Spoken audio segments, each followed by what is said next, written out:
నమస్తే, welcome to our channel. నేను మీ సిరి. రానున్న 3-4 రోజులలో అయితే పోస్టల్ బ్యాలెట్ ఓటింగ్ అయితే షురూ కానుంది. అయితే ఇప్పుడు ఈ ఓట్ల వల్ల సర్వే చెప్తుంది ఆ పార్టీ మాత్రమే గెలుస్తుంది అని. మరి చంద్రబాబు నాయుడు పార్టీ గెలుస్తుందా లేకపోతే జగన్మోహన్ రెడ్డి గారి పార్టీ గెలుస్తుందా అనేది మనకు వివరించడానికి మనతో పాటు ఉన్నారు ప్రముఖ సీనియర్ జర్నలిస్ట్ డివిఎస్ గారు. నమస్కారం సార్. నమస్తే సార్. ఇప్పుడైతే ఒక సర్వే చెప్తుంది, అంటే ఇప్పుడు రానున్న 3-4 రోజులలో పోస్టల్ బ్యాలెట్ ఓటింగ్ అయితే షురూ అవుతుందని చెప్పేసి అంటున్నారు.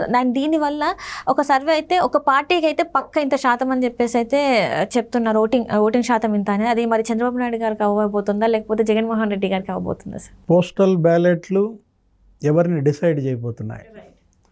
పోస్టల్ బ్యాలెట్లలో ఇవాళ జగన్మోహన్ రెడ్డి భవితవ్యం ఏంటి, చంద్రబాబు భవితవ్యం ఏంటి అనేది చూసినట్లయితే మనం ఒక దగ్గర ఆంధ్రప్రదేశ్లో ఒక 9 లక్షల మంది 8.5 లక్షల మంది ఉద్యోగస్తులు ఉన్నట్లయితే అటు పెన్షనర్స్, ఇప్పుడు సర్వీస్లో ఎవరైతే ఉన్నారో ఈ 33 విభాగాలకు చెందినటువంటి ఈ అధికారులు, ఈ ఉద్యోగులు, ఈ డ్రైవర్స్ కావచ్చు, అటెండర్స్ కావచ్చు, వీళ్ళందరూ కూడా రేపు పోలింగ్ విధుల్లో ఉంటారు. ఒక 4 లక్షల మంది. ఆ తర్వాత ఈ సెక్రటేరియట్ కొత్తగా వచ్చిన ఈ సచివాలయ సిబ్బంది, వీళ్ళు ఒక 1.45 ఎంత ఉన్నారు, 1,50,000 మంది. వీళ్ళందరిలో మరి పోస్టల్ బ్యాలెట్ వినియోగించుకోవాల్సిన అవసరం వస్తుంది. ఎందుకంటే వీళ్ళు పోలింగ్ విధుల్లో ఉన్నట్లయితే ఏపీఓలుగా, పీఓలుగా అక్కడ ఉన్నప్పుడు పోలింగ్ ఆఫీసరు మరి తన ఓటుని ముందే ఇచ్చేసి వెళ్తాడు, ఏది ఆ పోస్టల్ బ్యాలెట్ రూపంలో.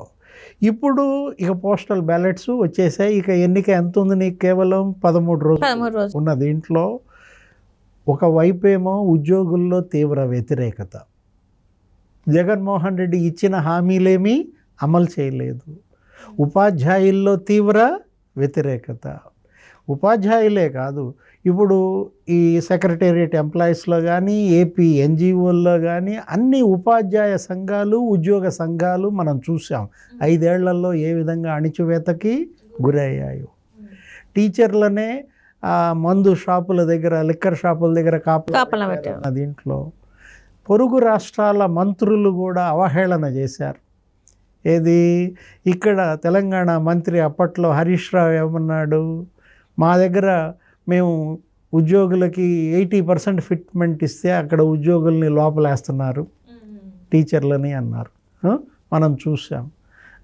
లిక్కర్ షాపుల దగ్గర వాళ్ళని కాపలా పెట్టడం అనేది ఎంత అప్రదిష్ట తెచ్చిందంటే, అదే కాదు సిపిఎస్ రద్దు. సజ్జల ఏమన్నాడు, మావాడు అవగాహన లేక ఇచ్చాడు అని చెప్పాడు. మరి మిగతా రాష్ట్రాల్లో దాన్ని ఎలా అమలు చేస్తున్నారు? ఆ రాష్ట్రాలు సిపిఎస్ ఎలా రద్దు చేసాయి? వాళ్ళకి అవగాహన నుండి రద్దు చేశాయా? చెప్పాల్సింది సజ్జలే, చెప్పించాల్సింది జగన్మోహన్ రెడ్డి. మీరు ఇచ్చిన హామీ అదెంత పనన్నా వారం రోజుల్లో రద్దు చేస్తా అన్నమాట నిజమా కాదా? కానీ దాన్ని ఎందుకని అమలు చేయలేకపోయారు 5 ఏళ్ళు? ఇప్పుడు సిపిఎస్ ఇవాళ అదొక శాపంలాగా మారి తరిమి కొడుతోంది. అటు ఉపాధ్యాయులు తిరగబడుతున్నారు, వాళ్ళు అసలు రోడ్ల మీదకి రానియకుండా వాళ్ళని అరెస్ట్ చేశారు, జైళ్లలో వేశారు. అదేగా హరీష్ రావు ఎగతాళి చేసింది. ఉద్యోగ సంఘాలన్నీ అణిచివేతకు గురైనటువంటి పరిస్థితుల్లో ప్రతి ఉద్యోగి రేపు తీసుకున్న పోస్టల్ బ్యాలెట్ ఎవరు కోటేస్తారు? తెలిసిపోతుంది. రెడ్డికి ఫేవర్గా వేస్తారా, యాంటీగా వేస్తారా? ఇవాళ గుండెలు లబ్ డబ్ అంటుందంటే మామూలుగానే డబ్బు వెదజల్లుతారు. పోస్టల్ బ్యాలెట్లు వస్తున్నాయి కాబట్టి నీకు ఈ వారం రోజుల్లో నీకు బ్యాలెట్ కొంటారు, వాళ్ళే తీసుకెళ్ళిపోతారు. ఏది వీళ్ళకి 5,000 ఇచ్చి, లేకపోతే 10,000 ఇచ్చి, లేకపోతే మొబైల్ ఫోన్స్ ఇస్తామని ఇంకా రకరకాలుగా మనం చూసాం కదా. మామూలుగానే ఎన్ని తాయిలాలు పంచిపెడుతున్నారో ప్రతి నియోజకవర్గంలో. గోడౌన్లు కుక్కర్లు, ఫ్లాస్క్లు మనం చూసాం. వాలంటీర్లకి ఏ విధంగా ప్రలోభ పెట్టారో, వాలంటీర్లను రాజీనామా చేయమని ఎలా ఒత్తిడి చేశారో, ఈ 3 నెలల జీతం ఈ 30,000 తీసేసుకోండి అని కవర్లలో పెట్టి మరీ కూడా విడుదల రజని ఒక్కొక్క కవర్లో 7,000 పెట్టించిందని, అన్నా రాంబాబు ఒక్కొక్క కవర్లో 10,000 పెట్టించాడని వాలంటీర్లకి మనం చూసాం. ప్రలోభాలు, పైరవీలు ఎలా జరుగుతున్నాయి అనేది రాష్ట్ర వ్యాప్తంగా ఎక్కడ చూసినా అవే కదా. నీకు అంగన్వాడీలకు అవే, ఆశా వర్కర్లకి అవే. అంటే జగన్మోహన్ రెడ్డి వైఎస్ఆర్ కాంగ్రెస్ పార్టీ ఇచ్చే ప్రలోభాలు, పెట్టే ప్రలోభాలు, ఇచ్చే ఈ తాయిలాలకి వాళ్ళు ఆకర్షితులై రేపు పొద్దున పోస్టల్ బ్యాలెట్ కూడా అమ్మేస్తారా? చూడాలి. ఎందుకంటే ఇప్పుడు ఈ ఒక్క దీనికి గనక అమ్ముడు పోతే రేపు రాబోయేవన్నీ ఆగిపోతున్నాయి. డిమాండ్లన్నీ పెండింగ్ అలాగే ఉన్నాయి 5 ఏళ్లలో. దగ్గర ఈ ఉద్యోగులు, ఉపాధ్యాయులు వీళ్ళకి 30,000 కోట్లు పెరబెట్టారు. పెండింగ్ ఎరియర్స్ కానీ, ఆ టీఏలు, డిఏలు, మెడికల్ అలవెన్సులు ఇవన్నీ కనుక చూసుకున్నట్లయితే దాదాపు ప్రభుత్వం నుంచి ఉద్యోగస్తులకు, పింఛనీర్లకి రావాల్సిన పెండింగ్ బకాయిలు 40,000 కోట్లు అంట. ఇంత పెద్ద మొత్తంలో బకాయిలు పేరు పెట్టినటువంటి పార్టీకి ఓటేస్తారా? లేదు. అవతల చంద్రబాబు, జనసేన, పవన్ కళ్యాణ్, బీజేపీ హామీలు ఇస్తున్నారు.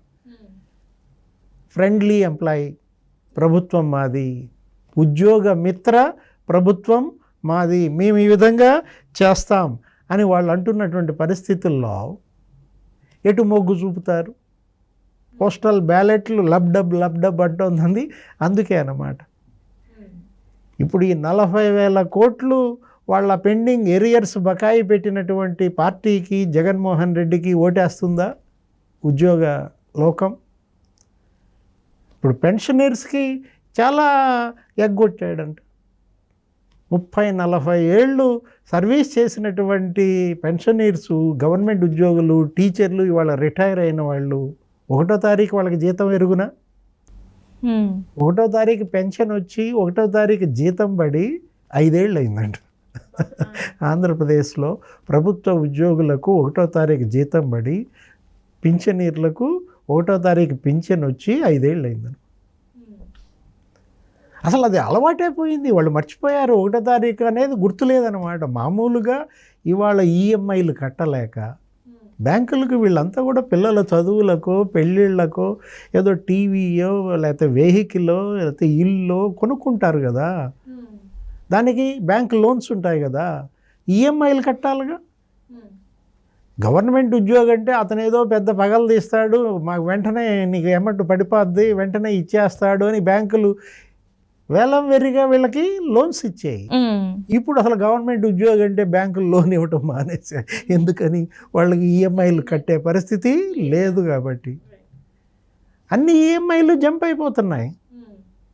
ఇలాంటి పరిస్థితి మళ్ళీ ఇంకో రాబోయే 5 ఏళ్ళు తెచ్చుకుంటారా ఈ ఉద్యోగులు, ఈ పింఛనీర్లు? ఇప్పుడు ఇవాళ ఆల్రెడీ పింఛనీర్లందరికీ ఒక పార్టీ ఉందంట, పెన్షనర్స్ పార్టీ. ఆ పార్టీ పేరు పెన్షనర్స్ పార్టీ. వాళ్ళు ఇప్పటికే ఎన్డీఏకి మద్దతు ప్రకటించారు. తెలుగుదేశం, జనసేన, బీజేపీ కూటమికి మద్దతు ప్రకటించామని చెప్పి మనం ఎక్కడో మీడియాలో చూసాం. ప్రభుత్వ ఉద్యోగాల్లో 30-40 ఏళ్ళు సేవలు అందించి రిటైర్ అయినటువంటి ఈ పెన్షనర్స్ ఎవరూ కూడా జగన్మోహన్ రెడ్డికి, వైఎస్ఆర్ కాంగ్రెస్ పార్టీకి ఓటు వేయొద్దు. తెలుగుదేశం, జనసేన, బీజేపీ కూటమికే ఓటేయండి అని పెన్షనర్స్ పార్టీ పిలిపించింది. ఉపాధ్యాయ సంఘాలు, ఉద్యోగ సంఘాలు ఇవాళ రగిలిపోతున్నాయి ఈ తీవ్రమైన అణచివేతకు, ఈ 40,000 కోట్ల పెండింగ్ ఎరియర్స్కి. పోస్టల్ బ్యాలెట్ ఎవరికి లబ్డబ్ అంటావు? Right sir.